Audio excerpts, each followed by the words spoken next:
subax tegay mid weli soo socdiyo saaka waxa taagan saddexdaa halbaa xaal adduun lagu sifeeyaaye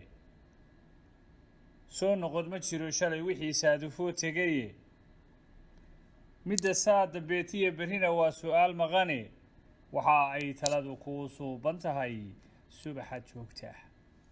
waa halkudhegyada aan duugoobayn oo laga reebay jannadii allaha geeye xaaji aadan afqallo kadib markii muddo 30 sano ku dhow ummadda Soomaaliyeed meelay joogtaba ay la kulantay waayo adag oo adeegii iyo difaacii iyo daryeelkii bini aadanka iyo dunida maanta casriga ahi dawlad uga maarmi weyday uu meesha ka baxay dad fara badan iyo bulshooyin fara badan ayaa waxay isku dayeen inay doorka intii ay ka buuxin karaan buuxiyaan sanadkii in aynu dhaafnay 2019 bishii Oktoobar 15keedii bulsho ka mid ah bulshooyinka gobolka Sanaag dega oo isku bahaystay magac la yiraahdo garab sare oo dan wadaag iyo xeer wadaaga ayaa waxa ay dhulka ka kiciyeen fikirkiisana isku dardareen urur la magac baxay golaha badbaadada samawade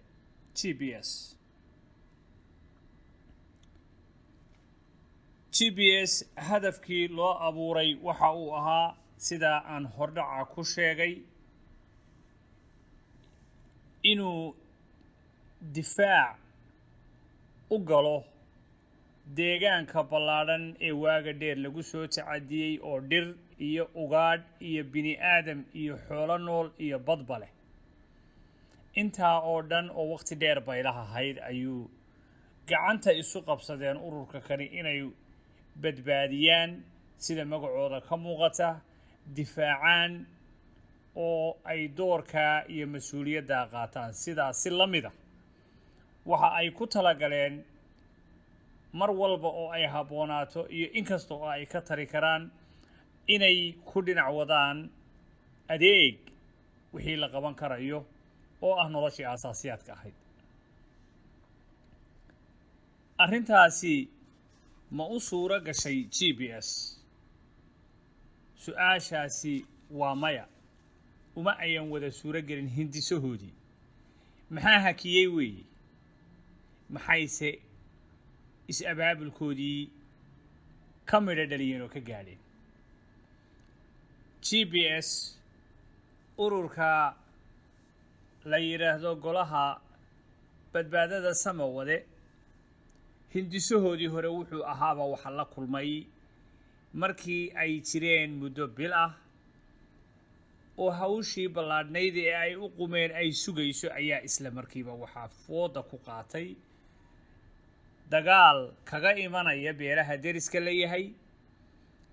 kaasoo aanay u sii meel dayanin waxay ku talagaleen ama ay filayeen inuu degdega ku dhacayana aanu ahayn waxa dagaalkaasi qaatay xilliga aynu maanta joogno ilaa maalinta aan soo xusay oo ah bishii November 27keedii bishii 11aad 2019 iyo maanta oo aynu joogno oo ay bisha 10aad tahay maantadan aan hadlayno bisha 10aad ee 2020 ay tahay 13 marba si ha ahaato laakiin dhulka nabadda ahaan jiray colaadana ku dambeeyay nabad lagu nagaado oo salka dhulka lagu hayo oo lagu warwar iyo cabsi la yahay min maalinta aan sheegay ilaa maanta kama ayan dhicin waxa ay GPS ka qaateen door muuqanaya waxa ay dib u dejiyeen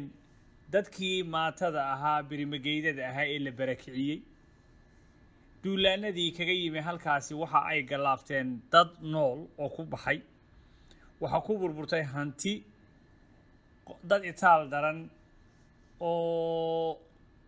aan hantiile ahayn ee sabool iyo sabool xigeenba ah hanti yaro ay dhibaato ku keeneen baa lagu waayey waxaa lagu dhaawacay dad aan tiro yarayn GPS waxay isku dayeen inay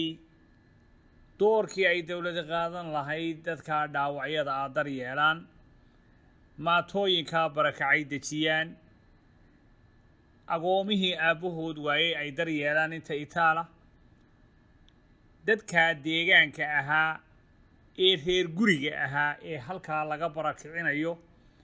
na ay xoojiyaan oo ka gacan siiyaan isdaafacooda hawshaa timi xanuunka iyo dhibaatada badan sidii aanu hore ku muujinay waxa ay markiiba degdega u muujiyeen dadkii barakacayaasha ahaa ee dadkii loo cududa sheegtay cadaaladana waayey waxa ay gacan siiyeen dadkii halkaa ku hadhay ee dhallinyarada ahaa ee nafudirirka ahaa ee inay isdaafacaan ku talagalay waxaa laga saaciiday agab wixii ay u baahnaayeen hadday hu tahay iyo haddii ay nolol ahaa ayaa laga saaciiday baahiyo kala duwan iyo agabyo kala duwan ayaa looga howlgalay waxaa looga howlgalay caafimaad wixii lagala qaban karayey waxa weeye deegaankaas awalba magaalo ka dheerta ahaa oo bukaanka iyo dhibtuba ay iska jirtay iminkana colaadu u raacday waxaa la geeyey gargaar caafimaad oo soconaya oo qalabkiisa iyo gaadiidkiisa iyo talaagadihiisa iyo ambulanskiisa intaba korka ku sita ama gaadiidka ku sita waxaa loogu dadaalay in dhibkaa wax lagala galo ay weli gabaad iyo difaac u sii noqdeen deegaanka la dhibaataynayo ee marka dad kale ee lixejecladiisa le laga dheereeyo oo laga fogeeyo sidii la rabay laga yeelay oo gacan shisheeye iyo gacan sokeeye oo aan turayn labaduba ay isugu biireen waxa ay difaac ka galeen xeebtaa dhereeran oo ummado shisheeye ay ku jiraan gurayaan oo ay si aan lixejeclo lahayn loo xaalufinayo ayay inta itaalkooda ah mar ay war ka soo tabiyaan oo sida wuxuu jiraan soo gudbiyaan iyo maray itaalkooda isu muujiyaan inay difaac ka gelayaan boobkaa cad iyo xaalufintaa waxaa intaa dheer oo ay GPS wax ka gashay kama maarmo dadku nabad deegaanka wixii laga doonaya ee dadka dhiqi karaa waa nabad waxa aanu aad iyo aad GPS dareen fog oo ku weyn ay qabtaa inay dulumku hadho in isu xoog sheegashada iyo isu tumbuurku uu ka baxo meesha in dadku caqliyadda iyo yuhunta wanaagsani soo noolaato dabadeedna waxa weeye mar walba oo nabad lagu howlan yahay waxa ay gacan ka geysteen nabadda oo wixii kaga aadan hadday tala tahay iyo hadday deeq tahayba aanay waxba kala hadhaynin waxaan isku soo qabanaynaa saddexda xaalo ee ah sidee wax meesha uga dhaceen wixii dhacay maxaa laga yeelay maxaase la haweysanayaa oo geedi lagu yahay waxaa meesha wax uga dhaceen ajandihii ay GPS u bilaabatay xagga hore ayaan ku soo sheegnay waxa uu ahaa mid horumar iyo nolol khuseeya waxa uu ahaa mid gacan buuxda siinaya deegaanka dabiiciga ah nolosha dadka dhulka ku dhaqan iyo guud ahaan nolosha halkaa ka jirta dhulkaa waayey gacantii dowladeed ee ay ku tiirsanaan lahaayeen in loo buuxiyo kaalinta hadafkii koowaad kaas ayuu ahaa waxaa soo wajahay colaado iyo legdan dheeraaday oo sanad gaadhay khasaarayaal ayaa halkaa ka dhacay sidaan hore u sheegnay isdifaac iyo iska caabis ayaa dhacay khasaarayaal ayaa soo dhacay guryo ayaa dab la saaray gaadiid baa ku lumay naf bini aadan oo ugu qiimo badnayd wixii ilaahay khalqay ayaa ku luntay isku dayo ayaa halkaas dhowrkii gooroodba dhacay dhowrkaa goorood amaba sanadkaa dhowrkaa goorood isriixriixaa taagnaa ee marba soo noqnoqonayay mar walba waxaa la isku dayay waanwaan iyo wadahadallaa la isku dayayay intii gacan ay ka geysan karto GPS ayay ka geysanaysay welina diyaar bay usii tahay inay ka gacan geysato xasilooni iyo nabad dadka danyarta ah ee dhulka dariska ka ahi ay dib ugu degaan waxaa ugu dambayn u hadafa marka ugu horeysa waxaanu dorosaynaa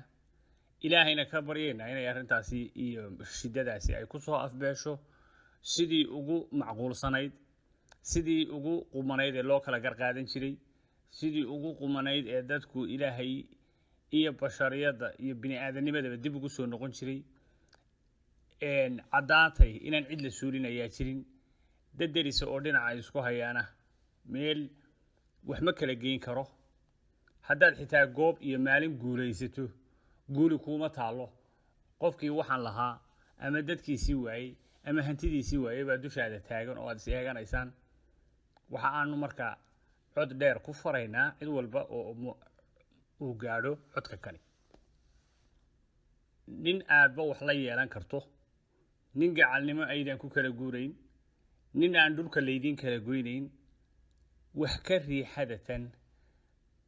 caqliga aan fayoobayn oo majuurka ahayn oo qaangaadhka ahayn ka soo fulaysa in dib looga toobad keeno dhinac kasto ay tahay waxa aanu annagu GPS ahaan isku daynay in la xakameeyo groupiska aanu gacanta siinayno iyo dadka aan gacanta siinayno ee deegaanka ah oo aanu shuruud kaga dhigno taageerada iyo nolosha aan ka taageerayno waxa ay ku shuruudaysan tahay inaanay tacdiin inaan cid la dulmin inaan la isku dayin in cid kaleeto xaqeeda la maroorsado waxa uun ay meel mari kartaa taasi oo hadafka iyagaasi meel mari karaa marka dhinac walba sidaa oo kale looga fekero waxa aan leenahay alle waxaan ka rajaynaynaa inay amuurtaasi soo gebagabowdo hawlasha ay hortaagan tahay oo ah kulligeen bini aadam inaynu nolosha wax ku biirino ayaa waajib ina saarana culaysyada ay la imanayso bey'addu oo ay abaarta iyo duufaanada iyo inta la midka ahi iyo dabayluhu leeyihiin ayaa waxyeello ku filan oo bini aadan dhibaya mid in loogu daro gacantiisa isku dhibo waa waxaan loo baahnayn aragti ahaan waxaan marka u tabaabulshaysanaynaa haddii mashaakilaadka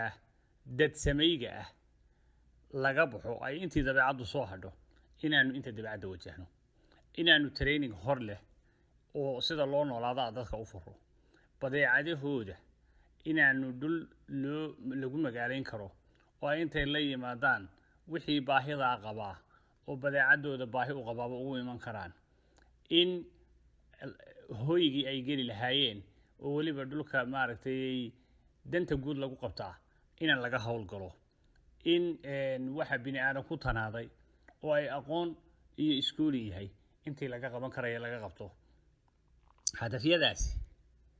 waa kuwa dhaadheer oo xilli dheer loo qabanayo ku mudaysan sida barnaamijyo iyo programyo 5 sanadood oo kaleeto loo qabtay inay ku soo afmeermaan iyo kuwo sanadla ah oo sanadkii walba xisaab iyo qalin lala dul taagnaado cid walba oo hawlaha kan ka qayb qaadatay ayaa mahadsan cid walba oo ka gacan geysatay ayaa aad iyo aad u mahadsan waxa aan leenahay waajib kii basharka loo abuuray ayaan fulinaynaa hadday tahay in nolol wax laga bedelo oo la hagaajiyo hadday tahay in la isdaafaco hadday tahay in nabad la doono hadday tahay in hawo dheer oo tii aynu suldada dhulka kaga ahayn ee ilaahay sheegay in bini aadamku dhulka suldad ka yahay ay tahay dhinac walba hadafka kan iyo ajendaha kan ay wadaan golaha badbaadada samawade waa hadaf shariifa oo qiimo leh waana hadaf ay taariikhda dambe ka sheekayn doontaa